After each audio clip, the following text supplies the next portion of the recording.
کہ دجالی فتنہ کیا ہے اور یہ فتنہ کس حد تک نقصان پہنچا چکا ہے۔ تو سب سے پہلے آپ یہ بتائیں کہ دجال کون ہے؟ کوئی انسان ہے، جن ہے، کوئی روبوٹ ہے، اور ہم کس طرف جا رہے ہیں؟ دجال دجل سے ہے۔ دجل کا معنی ہوتا ہے فریب کرنا، دھوکہ دینا۔ لہٰذا دجال جب فعال کے وزن پہ آتا ہے تو اس کا مطلب ہوتا ہے بہت بڑا دھوکے باز۔ کریم صلی اللہ علیہ وسلم نے فرمایا کہ قیامت قائم ہونے سے پہلے 30 کے قریب دجالون کذابون آئیں گے۔ اس طرح آپ نے بڑی تفصیل سے بتایا کہ دجال کا ظہور ہونا ہے، اٹ مینس کہ وہ پیدا ہو چکا ہے۔ اس طرح کی چیزیں ہوتی ہیں، ان کو اللہ تعالیٰ کی طرف سے یوں نہیں ہے کہ وہ عمر میں بوڑھا ہو جائے گا، وہ بڑا ہو جائے گا، 200-400 سال ہو جائے گا یا ایسا ہو جائے گا۔ جہاں وہ جکڑا ہوا ہے دجال جس طرح آپ نے ابھی عرض کیا ہے کہ اس کی طاقت یہ ہوگی اور اس کے پیرامیٹرز یہ ہوں گے اور لوگوں میں افلاس ہوگی، اگر قرآن کا مطالعہ کریں تو اس میں دجال کا ڈائریکٹ کوئی ذکر نہیں ہے۔ سار احمد کا میں سن رہا تھا، انہوں نے بتایا دجالی فتنے کی بات کر رہے تھے، تو وہ کہہ رہے تھے اس وقت جو سیاسی اور معاشی نظام ہے باہر کی دنیا کا، وہ دجالی نظام ہے۔ اس کا سفر پوری دنیا کا 40 دن میں دجال سفر کر لے گا، اور ایک اور بات اس میں آئی کہ وہ مشرق سے بولے گا تو مغرب کو آواز سنائی دے گی۔ ڈاکٹر اسرار نے اس کی تشبیہ یہ بیان کی ہے کہ جیسے آج آپ امریکن پریزیڈنٹ کا خطاب سن لیتے ہیں تو یہ اے آئی جنریٹڈ ہم چیزیں کر رہے ہیں، اے آئی آ گئی ہے، فاسٹ ہو گیا، سوشل میڈیا، یہ سارے اس کے ویپنز ہیں۔ اس کے ویپنز، یہ ساری جو تہذیب ہے اس کو ہم دجالی تہذیب کہہ سکتے ہیں۔ یہ ماحول سارا جو بن رہا ہے یہ دجال کے لیے ماحول بن رہا ہے۔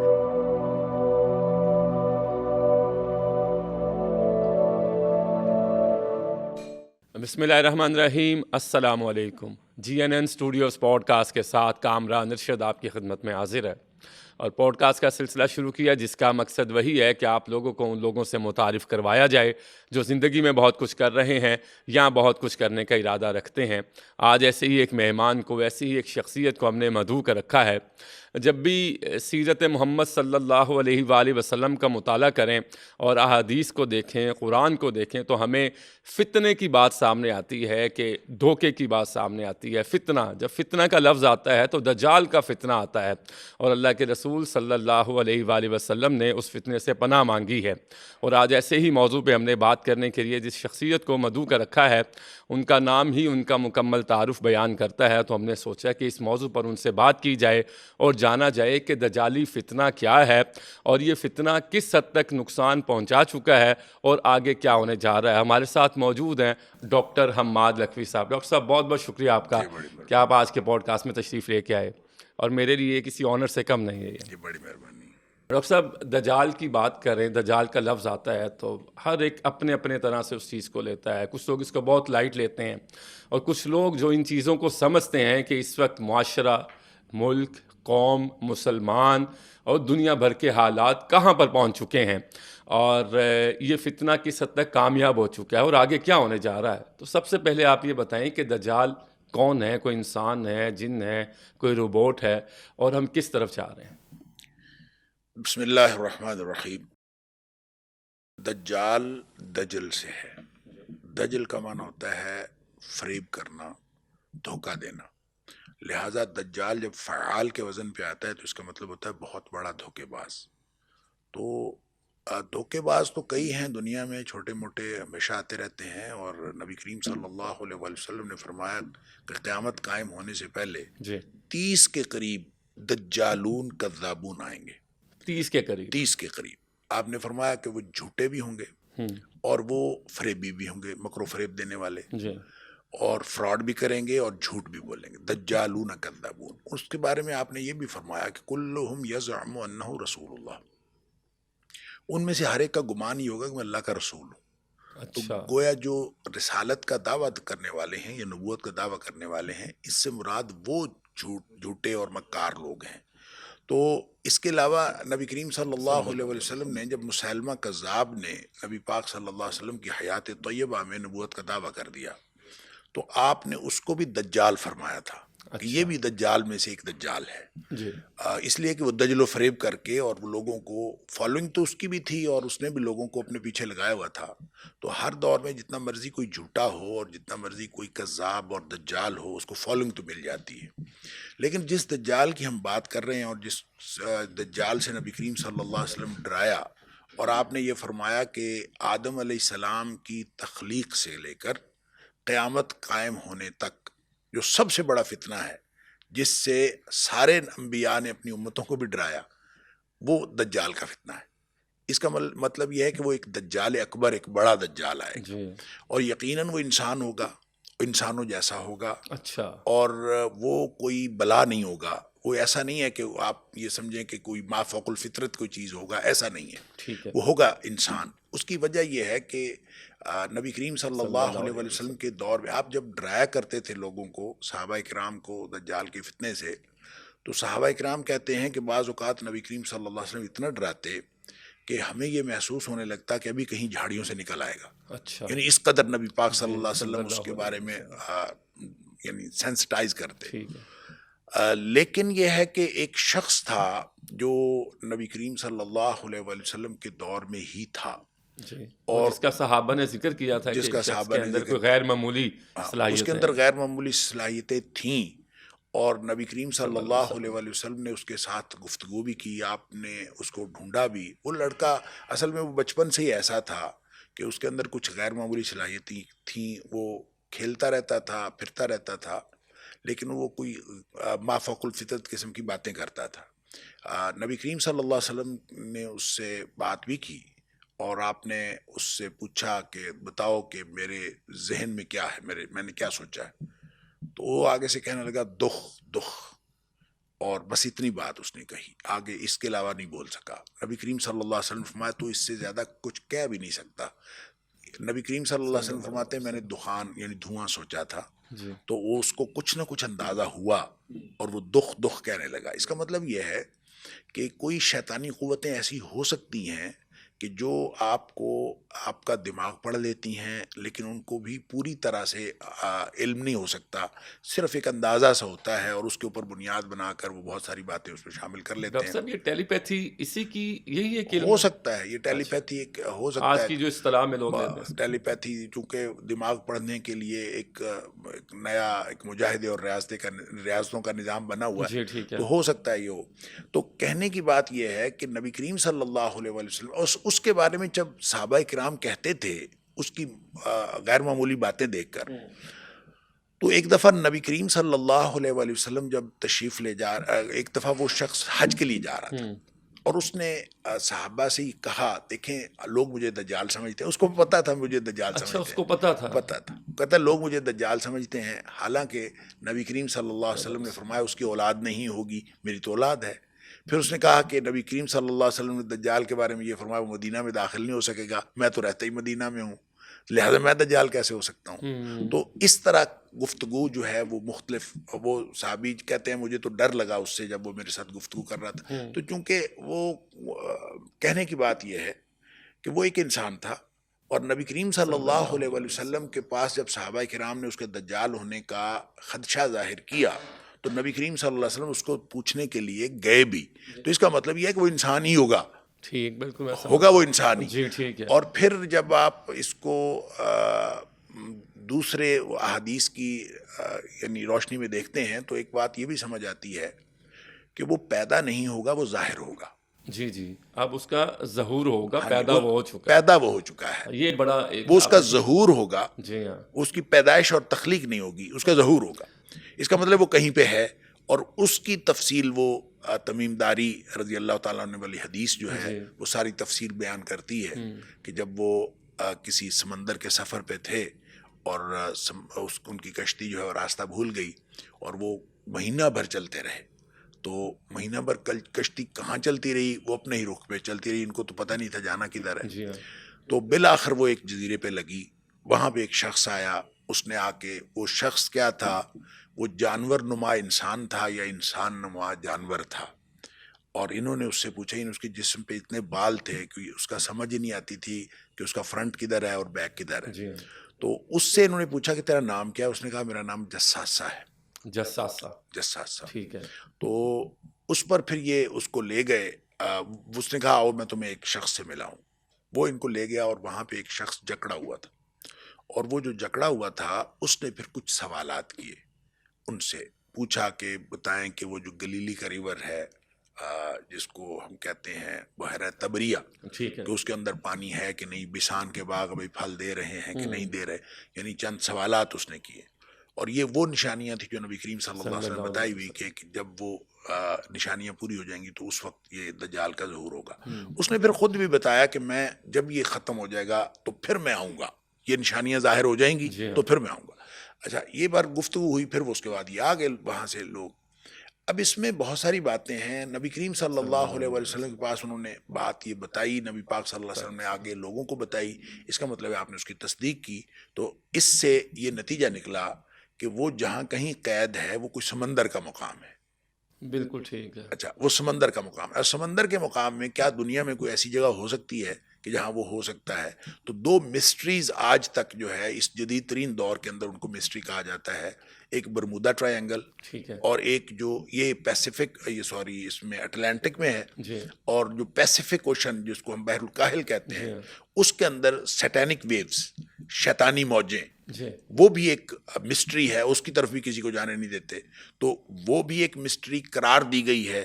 وہ دنیا اور وہ ورلڈ سپر پاورز جو یہ کلیم کرتی ہیں کہ ہم زمین پہ کہیں سوئی بھی پڑی ہو تو ہم اس کو جان سکتے ہیں اور دیکھ سکتے ہیں، لیکن ان دو مسٹریز کو وہ مسٹری ہی کہتے ہیں کہ ہمیں نہیں پتا کہ یہاں کیا ہے. بالکل ٹھیک. مجھے یوں لگتا ہے کہ یعنی امریکہ کی ایک طرف کاہل، بحر الکاہل ہے، اور ایک طرف اٹلانٹک ہے، بحر اوقیانوس جس کو ہم کہتے ہیں.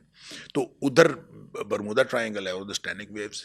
میں سمجھ گیا، ٹھیک. اب نبی کریم صلی اللہ علیہ وسلم نے فرمایا شیطان کا جو تخت ہے نا، ابلیس کا، جی ہاں، شیطان کا تو بہت سارا لشکر ہے، آگے ان کی اولادوں کی اولادیں کام چلتا ہے، لیکن جو ابلیس ہے اس کا جو تخت ہے وہ اس کا تخت پانی پر ہے. اس کا مطلب ہے ہو سکتا ہے ان دو مسٹریز میں سے کسی ایک جگہ وہ ہو. اسی ایک جگہ پہ ہو. بالکل اور ٹھیک. اسی طرح تمیم داری کی روایت کے مطابق جو دجال کا جو مسکن ہے، جہاں وہ جکڑا ہوا ہے، وہ بھی پانی میں ہے. بالکل ٹھیک ہے. تو ہو سکتا ہے ان دونوں میں سے کسی ایک جگہ دجال ہو، کسی ایک جگہ ابلیس ہو. بالکل ٹھیک ہے. اچھا ڈاکٹر صاحب، جس طرح آپ نے بڑی تفصیل سے بتایا کہ دجال کا ظہور ہونا ہے، اٹ مینس کہ وہ پیدا ہو چکا ہے، اور کچھ علماء اس پر بات بڑی کھل کے کرتے ہیں. تو اس کی عمر کتنی ہوگی؟ اس کی عمر کا تعین کیسے ہوگا کہ اگر وہ پیدا ہو چکا ہے تو کتنے عرصے سے پیدا ہو چکا ہے؟ دیکھیں، جو اس طرح کی چیزیں ہوتی ہیں ان کو اللہ تعالیٰ کی طرف سے یوں نہیں ہے کہ وہ عمر میں بوڑھا ہو جائے گا، وہ بڑا ہو جائے گا، 200-400 سال ہو جائے گا یا ایسا ہو جائے گا. جہاں وہ جکڑا ہوا ہے، کیا مطلب کہ کیا پتا کہ اس کا جو ٹائم زون ہے وہ ہمارے ٹائم زون سے الگ ہو. جی اچھا، بالکل ٹھیک. دیکھیں، مجھے سمجھ آ گئی ہے، ٹائم زون کے لفظ سے سمجھ آ گئی. تو اس لیے جو ہے نا، ہم عمر کا تعین نہیں کر سکتے. جب ہم عمر کا تعین کرتے ہیں اس کا تعلق زمان و مکان کے ساتھ ہوتا ہے. واللہ اعلم. ہاں جی. اور جب زمان و مکان کا ہم اس کا تعین نہیں کر سکتے تو ہم اس کی عمر کا تعین.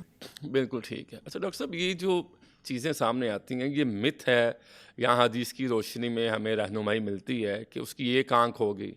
تو اگر ایک آنکھ کسی شخص کی ہو آج کے دور میں، تو اس کو تو پہچاننا سب سے آسان نہیں ہو جاتا کہ ہم یہی وہ شخص ہے کہ اللہ کے رسول صلی اللہ علیہ وسلم نے ہمیں بتایا کہ آپ نے اس سے بچنا ہے، یہ فتنہ ہے، دھوکہ ہے، فریب ہے، مکر ہے. تو واقعی اس کی ایک آنکھ ہوگی؟ بالکل اس کی ایک آنکھ ہوگی، اور نہ صرف ایک آنکھ ہوگی بلکہ نبی پاک صلی اللہ علیہ وسلم نے فرمایا اس کی پیشانی پہ کافر لکھا ہوا، جی، کافارا اس کے اوپر لکھا ہوگا. اب آپ اندازہ کریں کہ یہاں دنیا میں کتنے جھوٹے ہیں جن کو فالوئنگ مل جاتی ہے. ان کی ادر جو دیگر ان کے یعنی نظر آ رہا ہوتا ہے کہ جھوٹا ہے، نظر آ رہا ہوتا ہے کہ بدمعاش ہے، نظر آ رہا ہوتا ہے کہ بد کردار ہے، لوگ اس کے پیچھے چلتے ہیں باوجود جاننے کے کہ یہ بد کردار ہے، باوجود جاننے کے کہ یہ. آپ اندازہ کریں نا، میں تو کل سوچ رہا تھا کہ یہ کل پرسوں جو خبر آئی کہ 30,000 روپے گرے ملے اور اسپیکر نے اعلان کیا نیشنل اسمبلی کے اندر، تو 12 لوگ کھڑے ہو گئے. یہ ہمارے نمائندے ہیں. ہم نے کس درجے کے اخلاق کے لوگ آگے بھیجے ہوئے ہیں؟ اور صرف 50,000 50 تھا یا 30 تھا، وٹ ایور. تو صرف 50,000 روپے کے لیے 12 لوگوں نے ہاتھ کھڑے کر دیا. آپ اندازہ کریں کہ ہم نے کس اخلاقی سطح کے لوگ جو ہے منتخب کر کے وہاں بھیجے ہوئے ہیں. تو اس سے آپ پوری قوم کا اندازہ کر لیں کہ ہم کس جگہ پہ کھڑے ہیں. تو جو قوم اس طرح کے نمائندے منتخب کرتی ہو اور ان کو نہ کسی کے جھوٹ کا سمجھ آتی ہو، جھوٹ دیکھ کر بھی وہ کہتے ہیں کہ نہیں. دیکھیں آپ پاکستان کے اندر اور بلکہ اس پورے بر صغیر، اس پورے خطے کے اندر ایک بات کہی جاتی ہے کہ یقین کامل ہوتا ہے، پیر کامل نہیں ہوتا. جی کہی جاتی. تو آپ کو معلوم ہوگا کہ اس کا معنی کیا ہے. اس کا معنی یہ ہے کہ آپ کو جو پیر کے اندر جتنی مرضی خرابیاں نظر آئیں اس پر یقین کامل رکھیں کہ یہ ٹھیک ہے، یعنی یقین کامل ہونا چاہیے. اس کے اندر پیر کامل ہوتا ہی نہیں ہے، یقین کامل ہوتا ہے تو آپ یقین رکھیں کہ وہ درست ہے. اس کے اندر جتنی بھی خرابی، ہمارے علاقے میں ایک پیر تھا تو اب تو نہیں ہے وہ، وہ ڈیرے میں بیٹھ کے بھی شراب پی لیتا تھا. تو اس کے جو مرید تھے، پھر بھی مرید تھے، اور وہ کہتے تھے دوسرے لوگوں کو کہ تمہیں پتہ نہیں ہے جب وہ پیتا ہے تو وہ دودھ بن جاتا ہے، وہ اصل میں وہ شراب نہیں ہوتی، وہ دودھ پیتا ہے. اب اندازہ کریں جن کا یقین یہ ہو وہ دجال کے پیچھے کیوں نہیں چلیں گے بھائی؟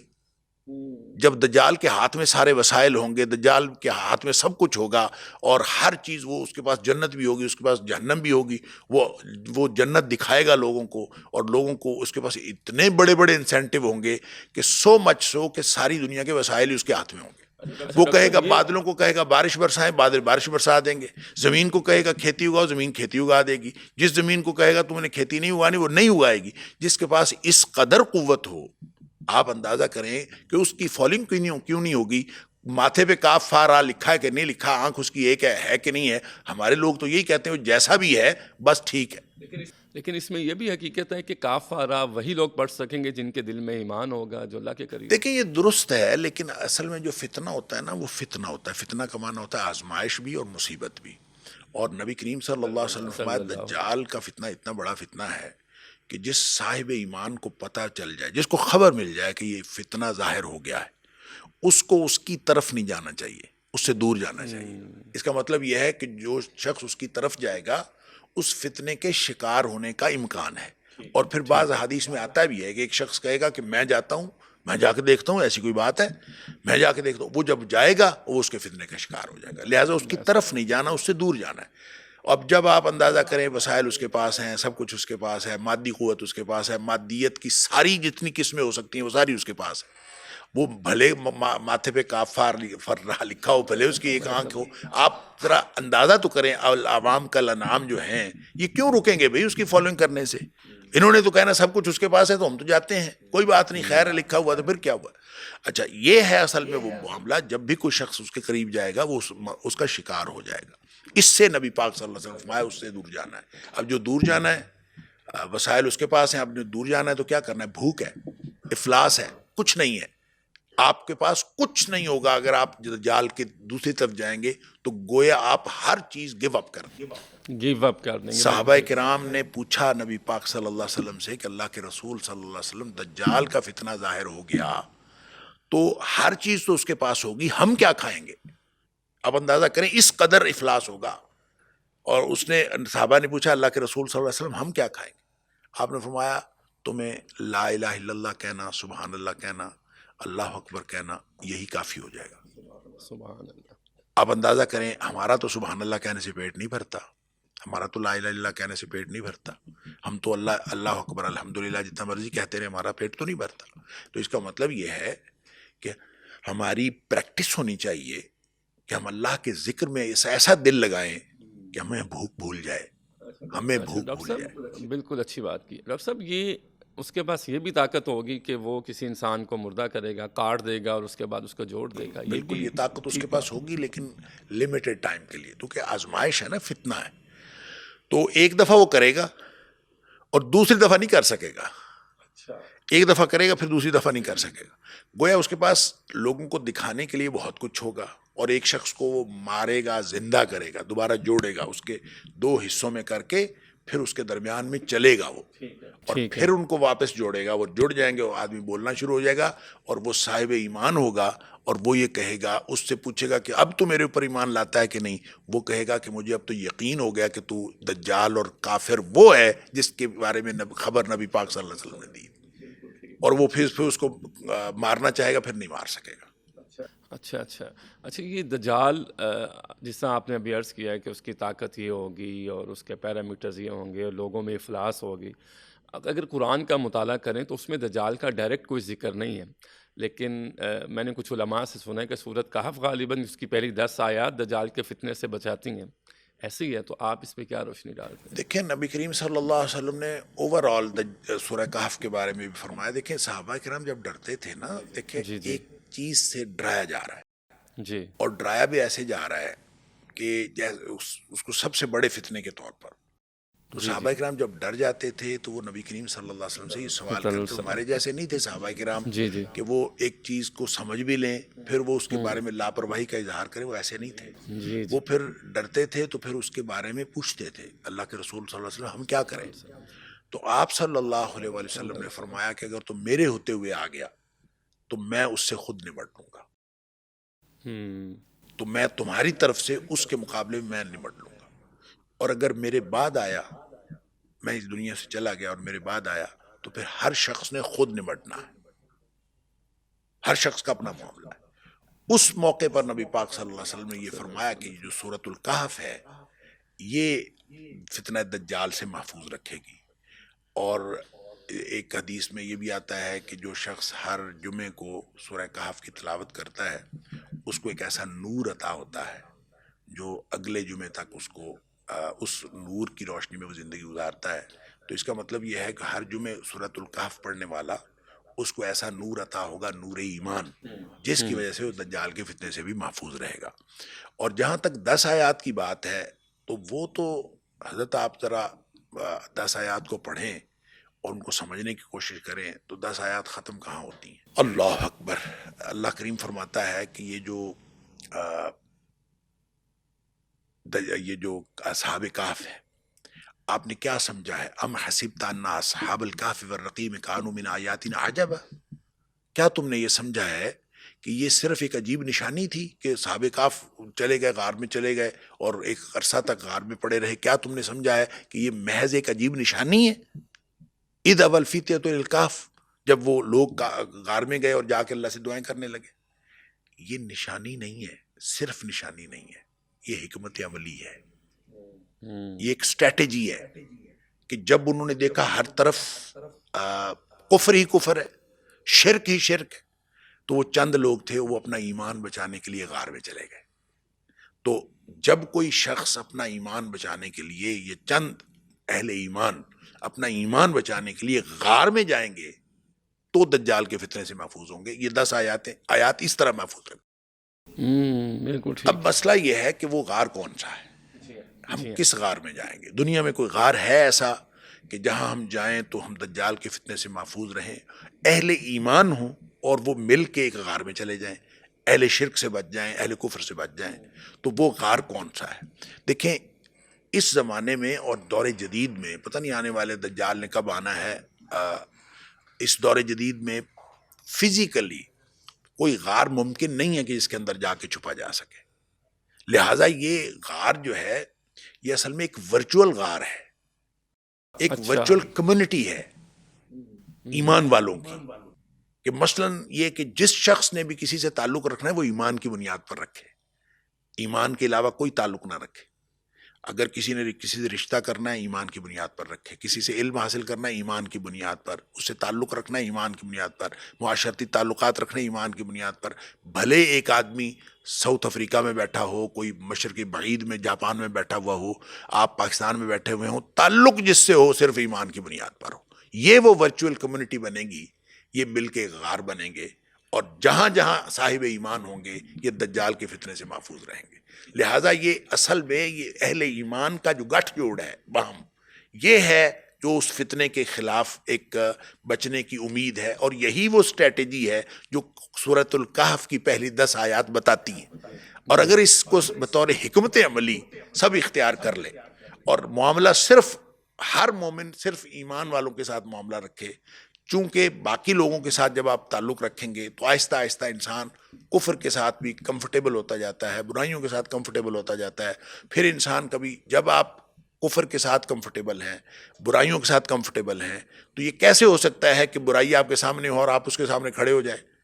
وہ تو آپ کی اخلاقی قوت بھی جواب دے جائے گی, اور آپ کی جو اصل قوت ہے, جو ایمانی قوت ہے, روحانی قوت ہے, وہ بھی جواب دے گی. اسی وجہ سے تو پھر LGBTQ اور یہ ہر وہ چیز جس میں دیکھیں نبی پاک صلی اللہ علیہ وسلم نے کتنی احتیاط بتائی. آپ نے فرمایا جس ٹیبل کے اوپر, جس دسترخوان کے اوپر شراب چنی ہوئی ہو, اس دسترخوان پہ بیٹھ کے حلال کھانا بھی نہ کھائے. کیوں؟ وہ شراب اٹھ کے آپ کے منہ میں تو نہیں آ رہی, صرف یہ کہ آپ جب اس طرح دسترخوان پہ شراب چنی ہوئی ہوگی تو آپ کھانا کھائیں گے تو آپ کے دل سے اس برائی کی نفرت نکل جائے گی، اور کوئی بھی برائی جہاں کہیں بھی ہو رہی ہے اس سے الگ ہونا ضروری ہے۔ جب آپ اس سے الگ نہیں ہوتے تو آپ اس کے ساتھ کمفرٹیبل رہتے ہیں، تو پھر آپ اس فتنے کا شکار ہو جاتے ہیں۔ آپ تاریخ پڑھ لیں، امام ابن کثیر نے جو بنی اسرائیل کی تاریخ بتائی ہے وہ بھی اسی طرح ہے، سب کی ساری قوموں کی تاریخ اسی طرح ہے۔ وہ روکتے رہے، جو روکنے والے ہیں پھر بالآخر ان کے ساتھ آپس میں مل گئے اور دل ان کے مل گئے۔ تو یہاں ہماری جو امت مسلمہ ہے یا آج کے جو مسلمان ہیں، انہوں نے اگر سارے فتنہ، صرف یہ جو دجال کا فتنہ، یہ تو بہت بڑا فتنہ ہے۔ جی نبی کریم صلی اللہ علیہ وسلم نے فرمایا اس سے پہلے بڑے فتنے آنے ہیں، فتنوں کا دور ہے۔ آپ نے فرمایا بادر بالاعمال فتنا کقطع اللیل المظلم، اندھیری رات کی طرح چھا جانے والے فتنے آنے سے پہلے پہلے عمل کر لو، یعنی وقت تھوڑا ہے تو جتنا عمل کرنا ہے کر لو، اس کے بعد فتنے چھا جائیں گے اور ایسے چھائیں گے جیسے اندھیری رات چھا جاتی۔ تو اندھیری رات جب چھاتی ہے تو پھر اس وقت کوئی چیز سجھائی نہیں دیتی، تو جب کچھ بھی سجھائی نہ دے رہا ہو تو پھر آپ عمل کیسے کریں گے؟ اس میں تھوڑا سا ہنٹ نبی پاک صلی اللہ علیہ وسلم نے دیا صلی اللہ علیہ وسلم کہ جب یہ فتنے چھا جائیں گے تو پھر کیا ہوگا۔ آپ نے فرمایا یصبح الرجل مؤمنا ویمسی کافرا، آدمی صبح مومن ہوگا شام کو کافر ہوا پڑا ہوگا، او یمسی مومنا ویصبح کافرا، یا شام کو مومن ہوگا صبح کافر ہوا پڑا ہوگا۔ کیا ایسا ہو جاتا ہے ایک دن میں صبح سے شام تک کیا ہو جاتا ہے کہ آدمی کافر ہو جائے؟ یا رات کو آدمی گھر جائے اور وہ صبح تک کافر ہوا پڑا ہو، کیا ایسا ہو جاتا ہے؟ وہ یہی فتنے ہیں جس میں مبتلا ہونے کی۔ اکیلا آدمی رات کو بیٹھا ہوا ہو تو وہ کیا کچھ نہیں کرتا جس سے وہ کفر میں مبتلا ہو سکتا۔ جی ہاں بالکل یہ پہلے اس دور میں تو نہیں تھا۔ پھر ایک ہنٹ نبی پاک صلی اللہ علیہ وسلم نے یہ دیا صلی اللہ علیہ وسلم، اس دور کے لیے۔ آپ نے فرمایا وَيَبِيعُ الرَّجُلُ دِينَهُ بِعَرَضٍ مِّنَ الدُّنْيَا، آدمی اپنا جو دین ہے وہ دنیا کے فائدے کے لیے بیچ ڈالے گا۔ تو جس دور میں لوگ اپنا دین دنیا کے فائدے کے لیے بیچ ڈالیں، آپ کیسے توقع کرتے ہیں کہ ہم دجال کے فتنے سے بچ جائیں گے؟ تو بہت مشکل ہے، بہت بڑا فتنہ ہے، اس سے بچنا مشکل ہے۔ لہٰذا قرآن اور ایمان ہی بچائے گا، اور قرآن سے جڑے رہیں اور اپنے ایمان کی حفاظت کریں تو ہی ہم اس سے بچ سکتے ہیں۔ آپ اندھیری رات کی بات کر رہے ہیں تو اب تو دن میں بھی اندھیرا ہے صحیح ہے۔ جو معاشرے میں چل رہا ہے، اور آپ نے بتایا کہ قرآن ہی بچائے گا آپ کو۔ اچھا ڈاکٹر صاحب، یہ دجال کی جس طرح سے ہم بات کر رہے ہیں، اس کا دعویٰ ایکچولی کیا ہے سمجھنے کے لیے؟ یہ خدائی کا دعویٰ ہے یا مسیح ہونے کا دعویٰ ہے؟ دیکھیں مسیح دجال جو ہے نا، اس کو جو کہا گیا المسیح الدجال، حدیث جی کے ہاں، اندر کہا گیا، وہ مسیح اس لیے نہیں کہا گیا کہ اس کا کوئی حضرت مسیح علیہ السلام کے ساتھ کوئی تعلق ہے، ایسا کچھ نہیں ہے۔ مسیحی دجال اس کو ساحہ یسیحو سے، وہ چونکہ دنیا میں پھر جائے گا، یہ گھومے گا، پوری دنیا پھرے گا، تو اس کے گھومنے پھرنے کی وجہ سے اس کو مسیح کہا گیا ہے۔ اس وجہ سے نہیں کہا گیا کہ اس کا حضرت مسیح علیہ السلام، حضرت مسیح علیہ السلام کے ساتھ یہ تعلق ہے کہ اس کو مارنا حضرت مسیح علیہ السلام نے آ کے ہے۔ حضرت عیسیٰ علیہ السلام، ہمارا یہ عقیدہ ہے کہ حضرت عیسیٰ علیہ السلام اللہ کے ہاں اٹھائے گئے ہیں، بر رفع اللہ علیہ، اللہ نے اپنی طرف اٹھا لیا ہے، قرآن کہتا ہے۔ اور یہ جو یہودی اور عیسائی کہتے ہیں کہ وہ قتل ہو گئے صلیب پہ چڑھ کے، وہ کہتے ہیں کفارہ دے گئے، اور وہ کہتے ہیں ہم نے مار دیا، دونوں غلط ہیں۔ قرآن کہتا ہے وَلَٰكِن شُبِّهَ لَهُمْ، اور ان کے اوپر ان کو ایک شبہ پڑ گیا ہے، ان کو سمجھ نہیں آئی۔ وَمَا قَتَلُوهُ یقینا، یقینی بات ہے کہ انہوں نے قتل نہیں کیا، یعنی حضرت عیسیٰ علیہ السلام۔ ابھی دیکھیں، اندازہ کریں، ان کو ماننے والے بھی کہتے ہیں وہ قتل ہو گئے، اور جو نہیں مانتے وہ بھی کہتے ہیں قتل ہو گئے۔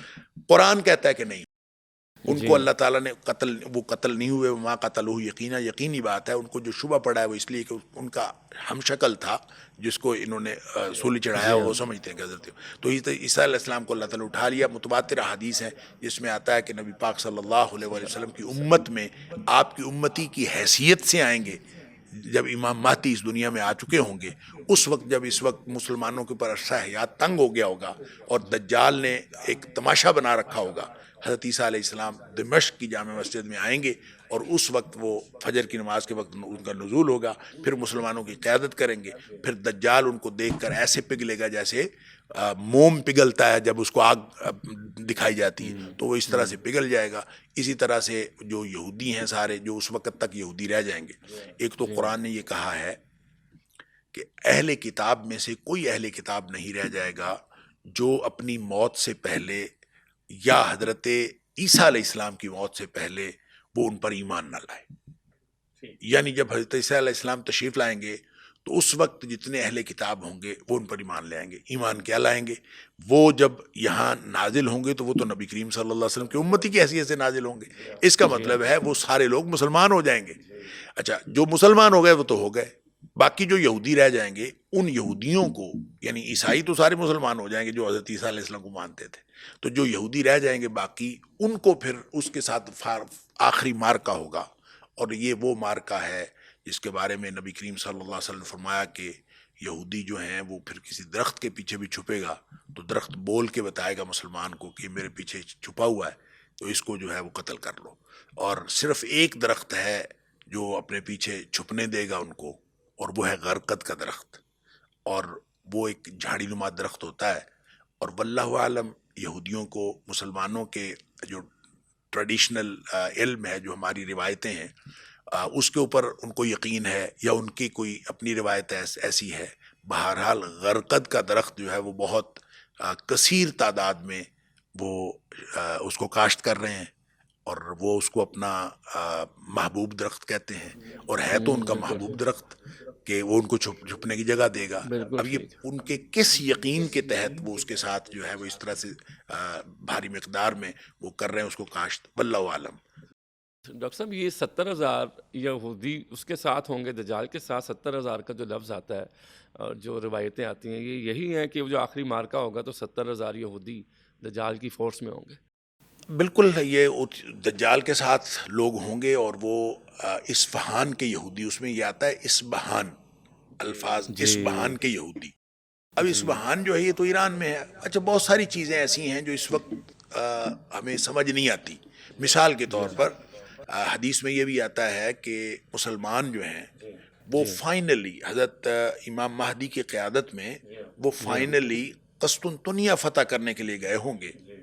اور اس وقت جو قسطنطنیہ کی جو فتح ہے وہ لڑائی کے ساتھ نہیں ہوگی، بلکہ محض یہ اللہ اکبر کہیں گے تو ان کی دیواریں ٹوٹ جائیں گی اور یہ فتح کر لیں گے. یعنی محض اللہ کے ذکر سے، اپنی للکار سے یہ اس کو فتح کر لیں گے. اس کی وجہ یہ ہے، اس کی بیک گراؤنڈ میں ایک بات ہے کہ امام مہدی جب آئیں گے وہ بھی ایک اپنی جگہ پہ ہے تو وہ مسلمانوں کے لیے ایک رہنما، لیکن وہ بھی ایک بہت بڑا فتنہ ہے. وہ فتنہ اس اعتبار سے ہے کہ جب امام مہدی آئیں گے تو نبی پاک صلی اللہ علیہ وسلم مسلمان 3 حصوں میں ہو جائیں گے. اس وقت کے مسلمان 3 حصوں میں ہو جائیں گے. 3 کیسے؟ 1/3 تو وہ ہوں گے کہ انہوں نے امام مہدی کو ماننا ہی نہیں، تسلیم ہی نہیں کرنا. اس کی وجہ یہ ہے کہ امام مہدی نے بیعت لینی ہے جہاد پہ. تو جہاد جو ہم جو گھروں میں رہنے والے اور اپنے کمفرٹ زون سے باہر نہ آنے والے، ہمیں تو یہ بات اچھی نہیں لگتی. تو جن کو اچھی نہیں لگتی وہ پھر ان کی طبیعتیں مانیں گی ہی نہیں. تو 1/3 نے تو ویسے انکار کر دینا. نبی پاک صلی اللہ علیہ وسلم ان کا ایمان کے ساتھ رتی بھر تعلق نہیں ہے، وہ تو ویسے ہی گئے. باقی جو 2 حصے رہ جائیں گے ان میں سے آدھے جہاد میں کام آ جائیں گے، شہید ہو جائیں گے. اور نبی پاک صلی اللہ علیہ وسلم فرمایا وہ روئے زمین کے سب سے بہترین شہید ہوں گے. اور وہ جو آخری تیسرا حصہ رہ جائے گا وہ ایسے لوگ ہوں گے جن کا ایمان اس قدر ہوگا کہ وہ اس کے بعد کسی کو اس ایمان کو کسی آزمائش میں مبتلا نہیں کیا جائے گا. وہ جب جائیں گے قسطنطنیہ فتح کرنے کے لیے تو وہ صرف اللہ اکبر کہیں گے تو اس کی دیوار گر جائے گی. اچھا، وہاں پہ ان کو ایک دم پیچھے سے آواز آئے گی کہ دجال کا ظہور ہو گیا، پھر بھی پیچھے بھاگیں گے دجال کی طرف. اچھا، بات یہ ہے کہ قسطنطنیہ تو مسلمانوں کے پاس ہے. ٹھیک ہے. تو اگر ہم آج کے حالات میں اس کو منطبق کریں تو قسطنطنیہ مسلمانوں کے پاس ہے، مسلمانوں سے فتح کریں گے. اس کا مطلب یہ ہے کہ ابھی قسطنطنیہ نے عیسائیوں کے قبضے میں جانا ہے. یہ ایک دفعہ ایک کوئی مارکا ہوگا، کیا نہیں ہوگا واللہ عالم. لیکن یہ قسطنطنیہ جس کو استنبول ہم کہتے ہیں، اسی کا پرانا نام قسطنطنیہ ہے، اس نے ایک دفعہ استنبول نے عیسائیوں کے قبضے میں جانا ہے، پھر آخر پہ جا کے مسلمانوں نے اس کو فتح کرنا ہے. اب یہ ساری باتیں میں عرض کر رہا ہوں، اس کو ہم کہانی کے طور پر جوڑ نہیں سکتے، اس سے سبق حاصل کر سکتے ہیں اور ہوتی بھی سبق حاصل کرنے کے لیے. ڈاکٹر سار احمد کا میں سن رہا تھا، انہوں نے بتایا دجالی فتنے کی بات کر رہے تھے، تو وہ کہہ رہے تھے اس وقت جو سیاسی اور معاشی نظام ہے باہر کی دنیا کا وہ دجالی نظام ہے. اور ساتھ وہ اس بات کو بتا رہے تھے کہ جی ہمیں بچنا چاہیے، وہی وہ تلقین کر رہے تھے. اب 9/11 کے بعد کے حالات اگر ہم دیکھیں پورے اس تناظر میں، تو آپ سمجھتے ہیں کہ دجال بہت قریب ہے، اور جو دوسری نشانیاں قیامت کی بھی ہمارے سامنے، بلڈنگز بڑی ہوں گی اور بے حیائی پھیل جائے گی، یہ بہت قریب ہے یہ ساری چیزیں؟ دیکھیں قیامت کی جو نشانیاں ہیں نا، وہ امام قرطبی نے اس کو 3 حصوں میں تقسیم کیا. اس کے بعد جتنے لوگوں نے قیامت کی نشانیوں کی بات کی ہے انہوں نے تقریباً اسی کو فالو کیا ہے کہ چھوٹی نشانیاں ہیں، درمیانی نشانیاں اور بڑی نشانیاں ہیں. تو چھوٹی اور درمیانی نشانیاں جو ہیں، چھوٹی وہ جو پوری ہو چکی ہیں، درمیانی وہ جو پوری ہو رہی ہیں، اور بڑی جو پوری ہونی ہیں ابھی. جب ہم ان ساری کو دیکھتے ہیں تو بہت ساری نشانیاں پوری ہو چکی ہیں، تاکہ نبی کریم صلی اللہ علیہ وسلم کی تشریف آوری وہ بھی قیامت کی ایک نشانی ہے. آپ نے فرمایا انا والساعۃ کا ہاتین، میں اور قیامت یوں جڑے ہوئے ہیں، گویا نبی پاک صلی اللہ علیہ وسلم تشریف لے گا آگے قیامت ہے، تو یہ بھی نشانی ہے. لیکن بات یہ ہے وہ جو بڑی نشانیاں آگے آنے والی ہیں ان میں دجال سے پہلے امام مہدی کا ظہور ہے. جی، تو امام وہ بھی پیدا ہو چکے ہیں نا امام مہدی، اب اب ظہور یہ ہے ان اللہ کا. نہیں امام مہدی تو ان کے بارے میں یہ نہیں فرمایا کہ وہ ظاہر ہوں گے اس طرح سے. امام اچھا، مہدی کے بارے میں یہ فرمایا کہ وہ حسنی سے ہوں گے، نبی پاک صلی اللہ علیہ وسلم کی اولاد میں سے، یعنی حضرت فاطمہ رضی اللہ تعالیٰ عنہ کی اس اولاد میں سے ہوں گے جو حضرت امام حسن رضی اللہ تعالیٰ عنہ کی اولاد، تو اس میں سے ہوں گے. اچھا، ان کا نام آپ نے فرمایا میرے نام پر ہوگا، یعنی محمد ہوگا، اور ان کے والد کا نام میرے والد کے نام پہ ہوگا، یعنی ان کا نام ہوگا محمد بن عبداللہ. اب یہ محمد بن عبداللہ ہوں گے تو اس کا مطلب یہ ہے کہ وہ جب پیدا ہوں گے تو وہ بالکل ایک عام سے آدمی ہوں گے اور عام لوگوں کی طرح رہیں گے، اور بالکل ان کے اندر کوئی خاص بات نہیں ہوگی. جی ٹھیک. جب ان کا جس کو آپ ظہور کہتے ہیں وہ ہوگا، اس کے اندر خیر پیچھے بہت ساری نشانیاں ہیں، لیکن میں بالکل اس کو آگے شارٹ کٹ کر کے تھوڑی سی بات کرتا ہوں کہ جس وقت ان کو ڈھونڈا جائے گا نا، اس وقت قیادت کا فقدان ہوگا، امت مسلمہ میں قیادت کا فقدان ہوگا. اور اس میں حدیث میں آتا ہے کہ ساری دنیا کے علماء مکہ مکرمہ میں اکٹھے ہوں گے. جی، اچھا، ساری دنیا کے علماء مکہ مکرمہ میں اکٹھے ہوں گے، یہ ایک عجیب سی بات لگتی ہے. تو میں جب، اور موقع بھی حج کا ہوگا، تو میں جب پہلی دفعہ حج پہ گیا تو مجھے وہاں پتہ چلا کہ ایک سالانہ حج کانفرنس ہوتی ہے جس میں جی پوری ہوتی ہے. دنیا کے علماء آتے ہیں. تو اس وقت مجھے اس حدیث کی سمجھ آئی کہ جو نبی کریم صلی اللہ علیہ وسلم نے فرمایا کہ پوری صلی دنیا اللہ کے علماء ہوں گے، تو یہ ان کا بندوبست پہلے ہی ہو چکا ہے کہ علماء اکٹھے ہوتے ہیں. بہرحال حدیث میں آتا ہے کہ وہ جب اس کو محمد بن عبداللہ کو ڈھونڈ رہے ہوں گے اپنی قیادت کے لیے، تو اس کو پتہ چل جائے گا، وہ مکہ سے مدینہ چلا جائے گا، یہ لوگ مدینہ پیچھے جائیں گے، وہ واپس مکہ آ جائے گا. بہرحال اس کو ڈھونڈ پائیں گے اس وقت جب وہ ملتزم کے ساتھ، یعنی کعبہ کے دروازے اور حجر اسود کے درمیان جو جگہ ہے اس کے ساتھ چمٹا ہوا دعا کر رہا ہوں کہ اس ٹھیک کو ہے. وہاں پا لیں. اچھا، پھر اس کو کہیں گے ہم نے بیعت کرنی ہے، وہ کہے گا میں نے بیعت نہیں کرنی، میں تو تمہارا قائد نہیں ہوں. بالآخر جب یہ اس کو قائل کر لیں گے کہ تم نے ہماری قیادت کرنی ہے، تو وہ جو بیعت ہوگی وہاں مقام ابراہیم اور حجر اسود کے درمیان میں بیٹھ کے ہوگی. اچھا، وہ جو بیعت ہوگی وہ جہاد پر بیعت ہوگی. اس کے بعد نبی کریم صلی اللہ علیہ وسلم نے صلی فرمایا اللہ علیہ وسلم. یصلح اللہ فی لیلۃ، اللہ اس کو ایک ہی رات میں صلاحیتیں عطا کر دے گا، یعنی اس سے پہلے کوئی غیر معمولی آدمی نہیں ہوگا، ٹھیک ہے، ایک ہی رات میں وہ اللہ اس کے بعد صلاحیتیں وہ دے غیر دے. معمولی ہو جائے گا، اور پھر اس کو لوگوں کو پتہ چلے گا اچھا یہ تو یصلح اللہ فی لیلۃ، ایک ہی رات میں اللہ تعالیٰ ان کو صلاحیتیں عطا کر دے گا. تو اس لیے اس سے پہلے جو ان کی پیدائش ہے، کہاں پیدا ہوئے، آپ اگر آج ڈھونڈنا شروع کر دیں تو محمد بن عبداللہ تو آپ کو ہر ملک میں، ہر خطے میں مل جائیں گے، اور بہت بالکل سارے ٹھیک. مل جائیں گے، جی، اور بہت کون سارے سے ہیں وہ یہ اللہ کو معلوم. وہ اللہ کو پتہ ہے. اچھا ڈاکٹر صاحب، میں سن رہا تھا کہ وہ اس کا سفر پوری دنیا کا 40 دن میں دجال سفر کر لے گا، اور ایک اور بات اس میں آئی کہ وہ مشرق سے بولے گا تو مغرب کو آواز سنائی دے گی. ڈاکٹر اسرار نے اس کی تشبیہ یہ بیان کی ہے کہ جیسے آج آپ امریکن پریزیڈنٹ کا خطاب سن لیتے ہیں تو یہ اے آئی جنریٹڈ ہم چیزیں کر رہے ہیں، اے آئی آ گئی ہے، فاسٹ ہو گیا، سوشل میڈیا، یہ سارے اس کے ویپنس. بالکل اس کے ویپنس. یہ ساری جو تہذیب ہے اس کو ہم دجالی تہذیب کہہ سکتے ہیں. یہ ماحول سارا جو بن رہا ہے یہ دجال کے لیے ماحول بن رہا ہے. آپ اندازہ تو کریں ذرا، ارد گرد دیکھیں نا، چھوٹی چھوٹی کرانے کی دکانیں ختم نہیں ہو رہی، بڑے بڑے ہو سٹور رہی. بن رہے ہیں. اور جو جب تک بیکری نہ کھلے ہمارا ناشتہ نہیں ہوتا. ہم کہتے ہیں ماڈرن ہو رہے ہم ہیں. کہتے ہیں ماڈرن ہو رہے ہیں. یہ سارا سسٹم جو ہے یہ سینٹرلائز ہو رہا ہے. اب وہ جو بڑے بڑے کیش اینڈ کیری ہیں, بڑے بڑے اسٹور ہیں, بڑے بڑے ڈپارٹمنٹل اسٹور ہیں, چین اسٹورز, بیکری, اگر چین بیکریوں کی بھی چینز بن رہی ہیں. اب ایک بیکری اگر اپنی بریڈ جو ہے وہ بر وقت نہ دے, ہمارا ناشتہ نہیں ہوتا. انڈے نہ پہنچے, ہمارا ناشتہ نہیں ہوتا. دیکھیں ہم کس قدر ان کے پابند ہوتے جا رہے ہیں. ہائیبرڈ بیج آ گئے ہیں. اچھا, ہائیبرڈ بیج ہے کہ جب آپ ہائیبرڈ بیج ایک دفعہ کسی زمین میں کاشت کر لیتے ہیں تو اس کے بعد آپ اسی کو دوبارہ بیج کے لیے استعمال کر ہی نہیں سکتے. آپ اس کے بعد جو ہے نا آپ مجبور ہو جاتے ہیں کہ آپ دوبارہ بیج خرید کے ہی لگائیں گے. لہٰذا جس زمین میں ایک دفعہ ہائیبرڈ بیج کاشت ہو جاتا ہے گویا اس کے بعد پھر ہم پابند ہو گئے. یوں آہستہ آہستہ مجھے لگتا ہے کہ وہ تہذیب تیار ہو رہی ہے جس کے اندر دجال نے آنا ہے, اور ایک وقت آئے گا کہ وہ دجال ظاہر ہو جائے گا. جب یہ تہذیب پوری طرح سے دھوکے کے لیے اور پوری طرح سے تیار ہو جائے گی تو دجال بھی آ جائے گا.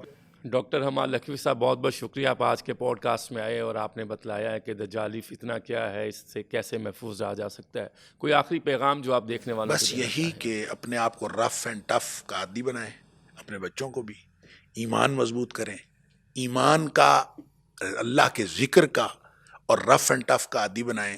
یہ نہ ہو کہ ہم اپنے کمفرٹ زون سے باہر نہ آنے کی وجہ سے کہیں فتنے کا شکار ہو جائے. اللہ تعالیٰ ہمیں اور ہماری اولادوں کو, ہماری نسلوں کو محفوظ رکھے.